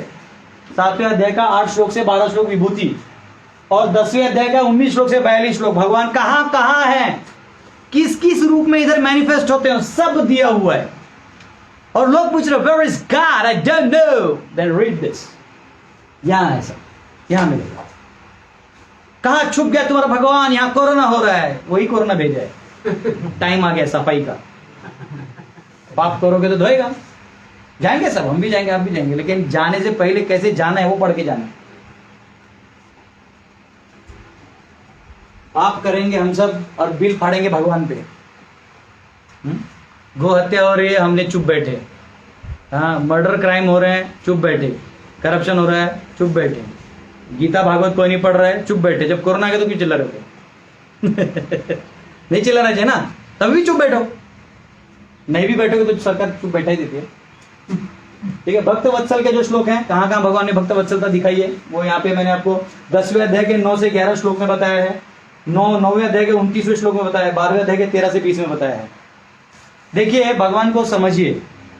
भगवान ने जो गीता कहा है ना, उनको अपना कोई प्रदर्शन नहीं। कई लोग बोलते रहे, कहीं क्या भगवान आपके हर बार में अपने बारे में बताते हैं। अरे वही सर्वे सर्वे, तो वो नहीं बताएंगे तो और कौन बताएगा।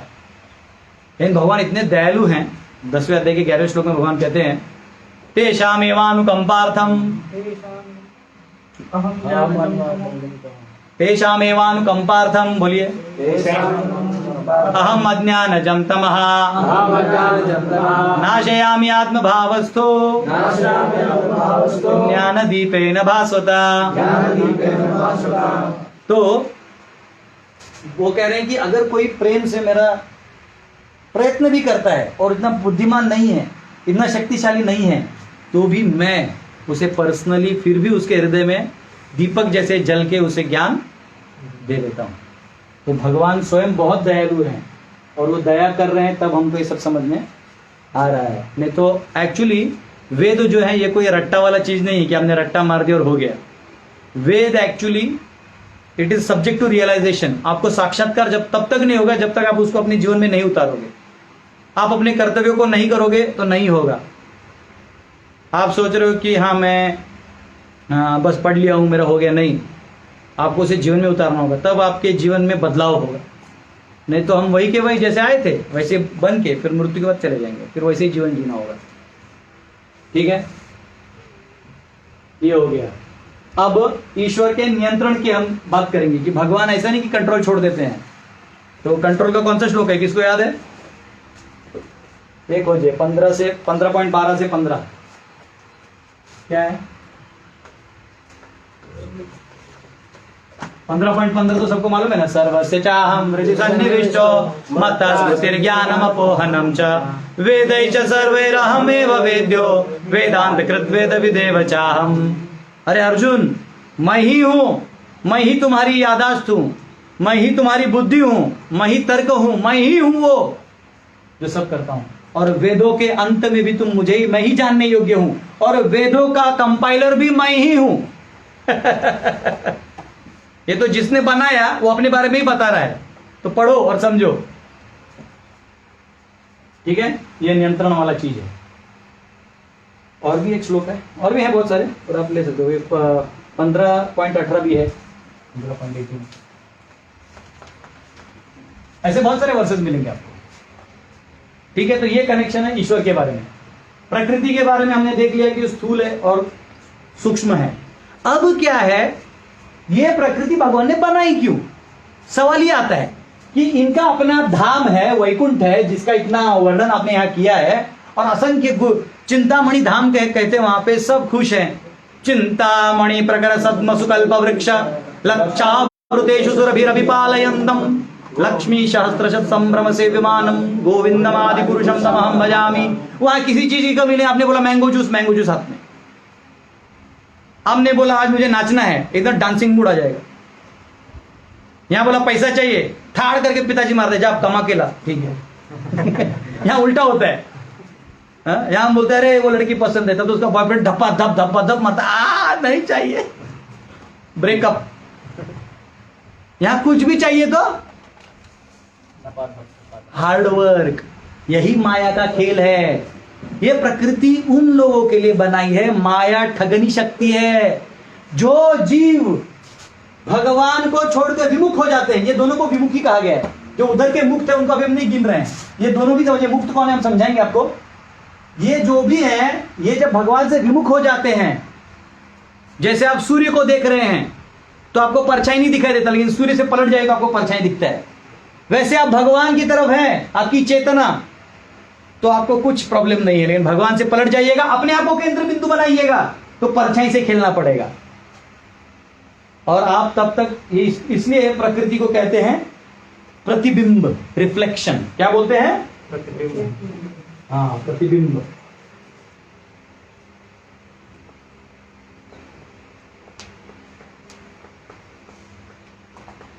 इसको इंग्लिश में रिफ्लेक्शन भी आप लिख सकते हैं, those are writing in English. प्रतिबिंब कौन से श्लोक में आता है? बोलो मेरे पीछे। ऊर्ध्वमूलमधशाखम अश्वत्थम प्राहुरव्ययम छंदांसि यस्य पर्णानि यस्तम वेद स वेदवित्। जब हम 15वां अध्याय सीखेंगे तो आपको पता चलेगा। इस संसार को उल्टा पेड़ कहा गया है। क्या कहा गया है? उल्टा पेड़। आप बोले उल्टा पेड़ कैसे हो सकता है? उल्टा पेड़ होता है छाया। जब पेड़ की परछाई पानी में गिरती है तब कैसे दिखता है? तो 15वां अध्याय के पहले श्लोक में ही भगवान कहते हैं ये संसार कैसा है? यहां हर कुछ रिफ्लेक्टेड है, ओरिजिनल में नहीं है। लेकिन रिफ्लेक्शन का एक गुण क्या होता है? कि वो ओरिजिनल जैसे ही दिखता है। जैसे चाइनीज माल होता है। अभी चाइनीज लोग रॉकेट लॉन्च किए, वो कहीं जाके पानी में गिर गया, तो इंडिया वाले कभी डरते नहीं। इनको पहले मालूम है कि ये चाइनीज रॉकेट है, ज्यादा थोड़ा फुस मारता है फिर गिर जाता है। चाइनीज माल ले लो, चाइनीज फोन ले लो, है ना, कुछ भी ले लो चाइनीज, वो फुट फाट के खराबी होना है। तो वैसे ओरिजिनल एक है और डुप्लीकेट एक, चाइनीज में डुप्लीकेट एक है, वो तो समझाने के लिए है। तो ऐसा नहीं, अभी चाइना में भी बहुत सारे भक्त बन रहे हैं, बेचारे बोलेंगे प्रभु हमारे बारे में बोल रहे हैं। ऐसा नहीं, हम उनके प्रोडक्शन के बारे में बोल रहे हैं। तो इसको कहते हैं प्रतिबिंब। जैसे आपको इधर एक डायग्राम बना तो समझ आएगा। जैसे ये पेड़ है और ये उसकी परछाई है। तो हम क्या कर रहे हैं? हम, एक आदमी क्या कर रहा था, एक आदमी था वो तालाब के पास बैठा था, उसको चमकते हुए दिख रहा था, तो उसके अंदर झांक मार रहा था तो सोना निकल नहीं रहा था, उसको लगा सोना है। बाद में उसका परेशान हो गया, नहीं मिल रहा है सोना। तो एक साधु बोले भाई ये क्यों परेशान हो? तो बोलते देखिए ना, मैं तब से यहां देखिए चमक रहा है, मैं लाने जाता हूं तब तक गायब हो जाता है। अरे मूर्ख, बोले सोना वहां नहीं, पेड़ पे टंगा हुआ उसकी परछाई है। तो सुख कहां है? सुख भगवान के पास है, धाम में। हम खोज कहां रहे हैं? यही माया है, यही ठगिनी शक्ति है, यही भगवान की शक्ति जो हमको फंसाती है, यहां पे रखना चाहती है, आपको फंसा के रख देना चाहती है। किसको? जो भगवान से विमुख हो चुके हैं। जो समुख है वो तो खाली है, उनको गीता पढ़ने का जरूरत ही नहीं है। गीता आपको, मुझे, सबको पढ़ने की जरूरत है। बार बार याद दिलाना होगा। चाणक्य पंडित बोलते हैं स्मर नित्य नित्यताम। इस संसार के अनित्य रूप को हमेशा स्मरण करो, और नहीं तो गड्ढे में गिरते रहोगे। पुनः पुनः जाना होगा जन्म। शंकराचार्य कहते हैं पुनरपि जननम पुनरपि मरणम पुनरपि जननी जठरे शयनम यह संसारे बहुदुस्तारे कृपया पारे पाहि मुरारे। हे प्रभु, मेरे को पुनः पुनः जन्म मृत्यु नहीं चाहिए। मुझे क्या चाहिए? केवल आपकी भक्ति चाहिए, और मुझे पार कर दो, बस हो गया। तो अब जो ईश्वर है उन्होंने ये प्रकृति बनाया है इन लोगों के लिए। ये वो बदमाश लोग हैं जो पढ़ाई नहीं करते, तो पप्पा ने ट्यूशन टीचर रख दिया है। वो बोलते बेटा फीस तो मैं लेती हूँ, अब मार तो तू खाएगा। तो प्रकृति क्या करती है, वो इन 3 गुणों के माध्यम से अलग अलग रूप बनाती है। जैसे आपका ये शरीर है, वो किससे बना हुआ है, ये 8 चीजों से बना हुआ है। इसका हम स्टडी करेंगे जब वो अध्याय में जाएंगे। इन 8 से बना हुआ है। आप, हमारा मृत्यु हो जाता है, शरीर को जला दिया जाता है, क्या निकलता है, इतने बड़ी शरीर का इतना खाक। इसका मतलब इतना ही मट्टी था, बचा हुआ क्या था, अग्नि था, वायु था, जल था, सब निकल गया। इसको और भी जलाओगे तो और कम हो जाएगा। तो धातु कहां से कैसे आते हैं हम भागवत में भी पढ़ेंगे बाद में, लेकिन अभी समझिए ये इनसे बना हुआ है। तो ये छाया शक्ति है, ये है नहीं, लगती है, इसलिए बुलाती है मगर जाने का नहीं। ये बुलाएगी, कम हियर, बोलेगा नाउ कृष्णा, ओनली कृष्णा। ठीक है, ये प्रकृति का खेल है। क्या करती है, ये सुंदर सुंदर रूप धार के बुलाएगी, आप इसके पीछे जाइएगा। अब देखिए हमारा डब्लू भी फंसा हुआ है उसमें। ये बुलाती है। पैसा टर करके, हमारे शिक्षा गुरु बोलते थे कि अरे पैसा ऐसा चीज है, मुर्दा भी मुंह खोल देता है। कनक कामिनी, पैसा, सौंदर्य। चैतन्य महाप्रभु कहते न धनम न जनम न सुंदर्य, न धन चाहिए न जन चाहिए। 4 फॉलोअर मिल गए तो सब लोग हाथ दिखा करते हैं, अरे हाँ हाँ हाँ भैया। फिर समय आता है, मर जाता है। एक्टर लोगों का एक टाइम चलता है जब उनको ऑलमोस्ट लोग भगवान मानते हैं, पहले कुत्ता भी नहीं पूछते हैं। एक्चुअली वो उस डिप्रेशन से मरते हैं। पैसा तो बहुत रहता है। हाँ, बड़े बड़े आईएएस ऑफिसर होते हैं, एकदम दादागिरी करते हैं, वो बंद करो, ये करो, और रिटायर होने के बाद लोग ये रिटायर्ड ऑफिसर है, भगावत। कोई नहीं पूछता है। तो इस संसार में माया क्या करती है, पूरा हवा बनाती है, अब फट करके फोड़ देगी। आप समझे, वो आपका इतना हवा कर देगी, आपको लगेगा हम ही हैं। शादी में दूल्हा को देखे हैं, घोड़े पर आज सब लोग ढोल बजा रहे, टांग टकर टांग टकर टांग टकर टांग टांग टांग टांग टांग, जोर जोर से बजाते। मालूम है क्यों?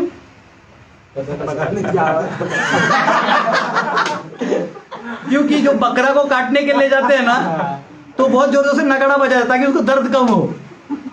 और वो एक ही दिन बेचारा खुशी मनाता है कि आज मेरा शादी है, आज तो पूछ रहा है कोई मेरे को। उसी दिन बेचारा मेकअप करता है। हाँ, वो लड़की भी उस दिन मेकअप में रहती है। पहनने में बोलते है अरे कल कोई और थी, ये आज कौन है घर पे? बोले ये मैं ही हूँ। एनीवे, जो शादी करते हैं उनको ये सब पता है ज्यादा, हम लोग तो सिर्फ थियरी में बता सकते हैं फिलहाल। तो ये क्या है, रिफ्लेक्शन थियरी है। ये प्रकृति क्या है, रिफ्लेक्शन है।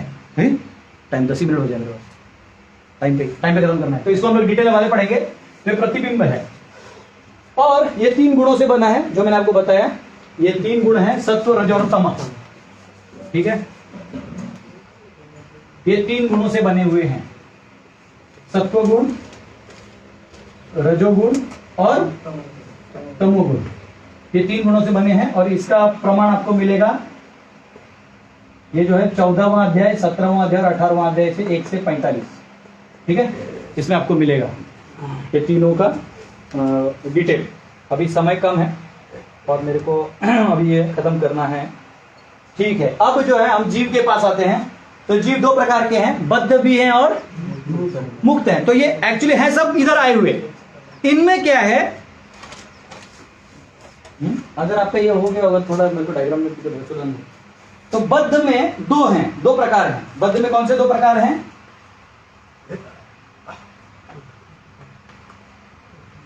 दैव और असुर। क्या है? दैव मत लिखो, सुर लिखो। सुर और असुर, और जिनका शादी हो गया उनके लिए ससुर, है ना? सुर यानी दैवी गुणों वाले और असुर यानी आसुरी गुणों वाले, ज्यादा बंधन कारक। आसुरी गुण मतलब और बंधन, आसुरी गुण मतलब तमोगुण और रजोगुण से प्रभावित, और सुर मतलब जो दैवी गुणों से प्रभावित ऊपर जाएगा। ऊर्ध्वं गच्छन्ति सत्वस्था, अधो गच्छन्ति तामसा, मध्य तिष्ठन्ति राजसा। जो राज में है वो विजय सैंडविच वाला बीच में रहेगा, तो तमो वाला नीचे जाएगा। तो असुर क्या है ना, हमेशा तमोगुणी चीजों के आधार में जीते हैं वो जीव। और जो जीव सत्वगुण का अवलंबन करते हुए निकलने का प्रयास करते हैं वो क्या कहलाते हैं? तो सुर जो है, ये 16वां अध्याय लिख लीजिएगा, 16 चैप्टर। ठीक है, ज्यादा डिटेल में नहीं जाऊंगा। तो सुर जो है, ये बद्ध जो है, धीरे धीरे वो जो सुर है, सॉरी यहाँ पे बद्ध करेंगे, जो सुर है वो धीरे धीरे कहां जाएगा? उसका उद्धार होगा ना, वो कहाँ जाएगा? वो मुक्त की तरफ जाएगा। ठीक है। और जो मुक्त की तरफ जा रहा है तो आपको जैसे इसमें आपको इसमें मिलेगा 7.7 में मिलेगा। खोल रहे 7.7 जल्दी। और तीसरा, चौथा, पांचवा, छठा और आठवां अध्याय इसके ऊपर है, कैसे जाना है। वैसे पूरा गीता ही है कि आपको इस अवस्था से इधर आके इधर जाना है। ठीक है। हाँ।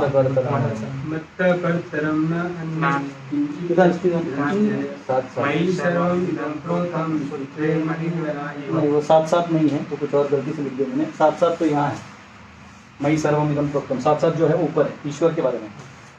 ये जो है ईश्वर के बारे में 7.7 है। ये 7.7 में, सॉरी, ये कोई और चैप्टर का होगा, मेरे उसमें लिखने में गलती हो गई। ठीक है, कोई दिक्कत नहीं। 7-15 नहीं, ये 7-14 तो 7-14 7-14 है। देवी ऐसा गुण नहीं नहीं नहीं नहीं, ठीक है, मैं देख लूँगा। वो दूसरे डायरी में लिखा हुआ है मेरे पास। एक मिनट, मैं वेरीफाई कर लूँ।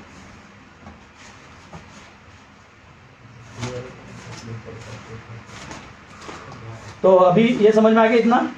7-7 नहीं है, 7-17 है वो, 7-17 क्या है वो? एक भक्ति विशिष्य थे, यो ही ज्ञानिनो यर्थम जहां सचम अव्यय। ठीक है, ऊपर जाएगा, इतना समझ लीजिए। तो मैं गलती से यहाँ 7-7 लिख दिया उसमें, चलो को करना। ठीक है। तो अब जो है, अब ऐसा मुक्त जो है जीव, वो क्या करता है?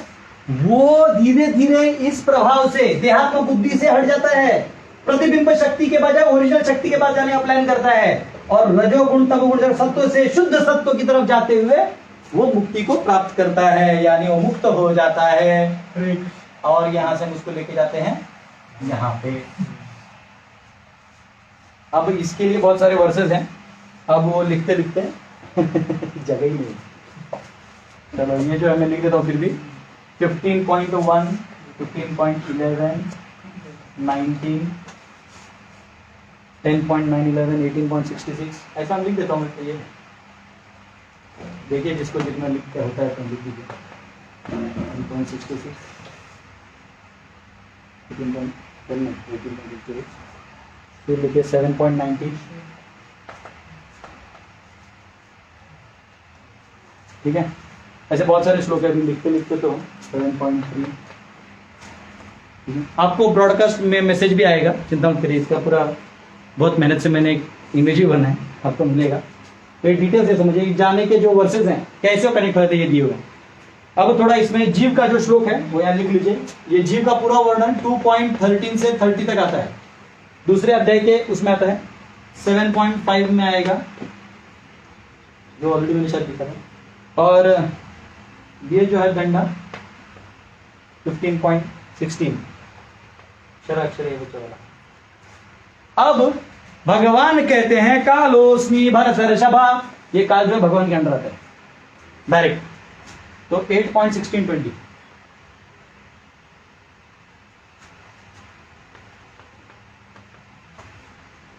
और 11th चैप्टर में आता है ना। अरे कालोस्मी कितना, वो कौन सा नंबर है इसमें लिखा नहीं मैंने।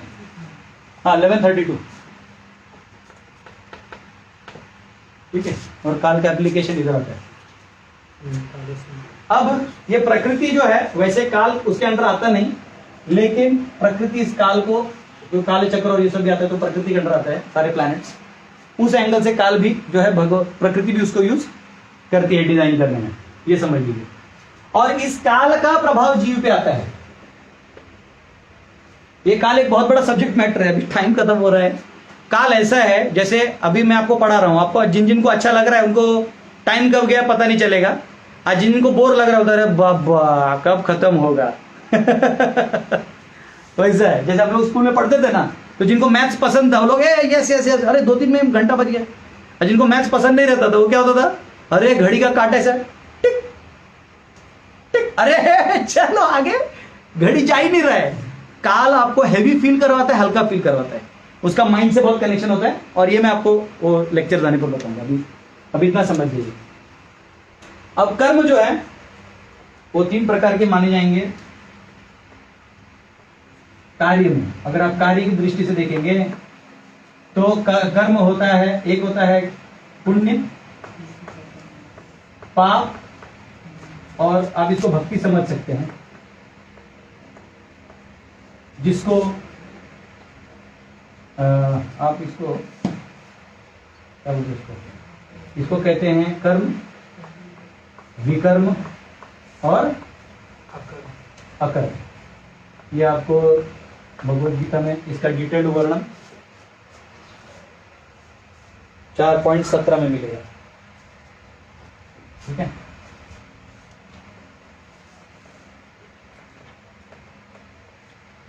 ये आपको 4.17 में डिटेल मिलेगा। और फल स्वरूप में, अब ये बहुत बड़ा हो जाएगा, मतलब जगह ही नहीं है। फल स्वरूप में ये बनेगा कर्मकांड, कर्मयोग, कर्मयोग सकाम कर्म, सकाम, निष्काम, ज्ञान, ध्यान। तो ये आपको दूसरे अध्याय से लेके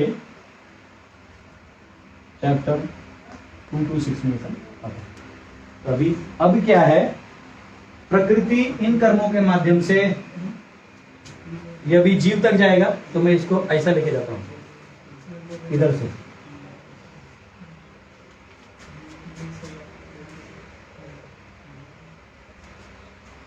प्रकृति क्रियमाणानि गुणै कर्माणि सर्वशः अहंकार मूढ़ात्मा कर्ताहमिति मन्यते। प्रकृति सब करती है और लास्ट में वो जीव के ऊपर 1846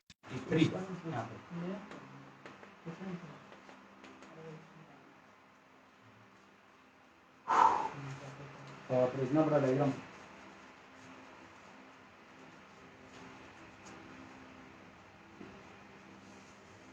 इतना भी बहुत हो गया।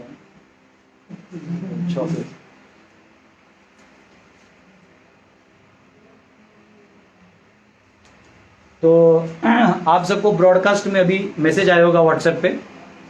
ये जो है ये आपको एक मैंने इमेज फॉर्मेट में बनाया है, बस उसमें मेरे को डाउट है, यहाँ मैंने 7.7 लिख दिया होगा, 7.17 है, ये याद रखिए बस, शुरू से मुक्त तक। वो थोड़ा सा कभी कभी होता है। तो ये हमारा, ये हम है, ये हमारा गीता का डायग्राम है और ये हमारा कोर्स हो रहा है। ठीक है, एक बार रिवाइज करता हूं। ईश्वर से जो हमेशा साथ में रहते हैं वो वैकुंठ में रहते हैं, जिसका वर्णन यहाँ है। जो लोग भगवान को छोड़ दिए विमुख होना चाहते हैं, उन जीवों की बात हो रही है। और जो भगवान है उन लोगों को इंडिपेंडेंट रखने के लिए एक प्रकृति बना के रख दी है, जो भौतिक प्रकृति है, और दूसरी प्रकृति आध्यात्मिक वहां पे है, वो अलग। और वो है अंतरंगा शक्ति, ये है बहिरंगा शक्ति। डिटेल्स हम और बाद में पढ़ेंगे। इस बहिरंगा शक्ति बनी हुई है स्थूल और सूक्ष्म से, इन धातुओं से। ये रूप बदलते रहती है और इसका एक ही काम है, ये जीव को उल्लू बनाते रहना। हाँ, आओ रहो, आप बुलाती है फिर मारती है, आओ रहो बुलाती है फिर मारती है। ये माया शक्ति का स्वभाव क्या है, ये बहुत ऐसा दिखाएगी कि मेरे पास सब कुछ है, आओ आओ। आने के बाद देखता कुछ नहीं, खाली है। हमको लगता है कि पैसा बहुत कमाएंगे फिर मैं बहुत खुश हो जाऊंगा। आज जिसके पास पैसा है वो लाखों करोड़ों डाल रहे तो 2 बूंद का ऑक्सीजन नहीं मिल रहा है, यह हाल है। तो ये सिर्फ दिखाती है कुछ नहीं। ठीक है, ये जिसको समझ गया वो शाना निकलेगा, नहीं तो रहेगा यहाँ पे। और हाँ, अब क्या है, ये प्रकृति कर्म को इस्तेमाल करती। कर्म एक फैक्टर है जो हम और डिटेल चैप्टर्स में पढ़ेंगे। और सॉरी, ये प्रकृति जो है 3 गुणों से बनी है, सत्वगुण रजोगुण तमोगुण। प्रतिबिंब को प्रतीक करती है। कर्म जो है वो कार्य के रूप में ऐसा है, पुण्य करोगे या पाप करोगे या भक्ति करोगे। पुण्य को कर्म कहते हैं। कर्म के बहुत सारे मीनिंग है। कर्म का मतलब है पुण्य, कर्म का मतलब है एक्शन, कर्म का मतलब है फल, कर्म का मतलब होता है कर्मयोग। कर्म का बहुत सारे ऐसे वर्ड्स का अलग अलग कनोटेशन है, तो हम गीता पढ़ते पढ़ते देखेंगे। यहाँ पुण्य को भी कर्म कहा गया, पाप को भी कर्म, भक्ति अकर्म। और कर्म से जो है ये रिलेटेड चीजें हैं, जीव का जहाँ पे संबंध आता है। कर्मकांड है, सकाम कर्मयोग, निष्काम कर्मयोग, ज्ञान योग, ध्यान योग, ये सारे पहले 6 अध्याय के पार्ट है। और वो जीव के ऊपर प्रभाव जाता है। काल जो है वो काल और कर्म का ऐसे चक्कर होता है, पॉइंट होता है और डिफाइंड होता है। बोलते हैं ना क्या फिक्स है क्या प्रभु जी, वैसा रहता है। वो हम हमारे चैप्टर्स में और पढ़ेंगे डिटेल में। काल और कर्म मिल के प्रकृति के माध्यम से जीव को हेलुसिनेशन में रखते हैं। जैसे कई लोग रेव पार्टीज में जाते हैं, तो रेव पार्टी में सिर्फ खड़े हो जाओ, लाइटिंग और ढुकचुक ढुकचुक इतना बचता है, आपको लगता है आप नाच रहे हो, तो आप नहीं भी नाचना चाहते हो फिर भी आप नाचते हो, यस बजाओ। तो ये माया नचा रही है, पूरा नचा रही है हम सबको। उसमें जीव जो है दो प्रकार के हैं, जो मुक्ति की तरफ यानी भगवान में जो अपनी चेतना लगाते हैं वो मुक्ति की तरफ जाते हैं, मुक्त कहलाते हैं, जीवन मुक्त से उच्चते। और जो इस प्रकृति में ही खेलना चाहते हैं वो बद्ध रहते हैं। उनमें भी दो प्रकार हैं, जो सत्वगुण का अवलंबन करते हैं वो सुर कहलाते हैं, जो तमोगुण का करते हैं वो असुर कहलाते हैं।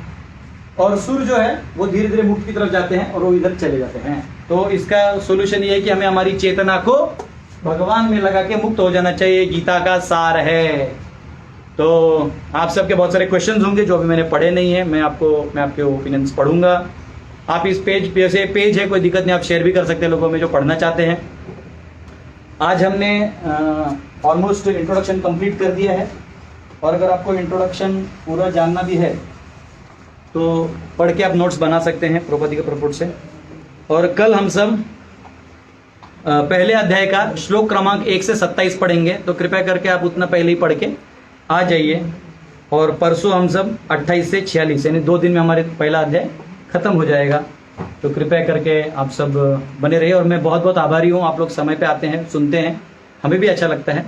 और आप इसको बाकी लोगों को शेयर करिए। एग्जाम बहुत सिंपल होगा, जो नोट्स अभी मैं दे रहा हूँ कुछ नहीं, यही बना के दूंगा, fill in the blanks open book रहेगा, आप आराम से लिख सकते हो। ठीक है, आउट ऑफ आउट लाइए और गीता समझिए, दूसरों को समझाइए, ये हमारा उद्देश्य है। हरे कृष्ण। श्रील प्रभुपाद की जय।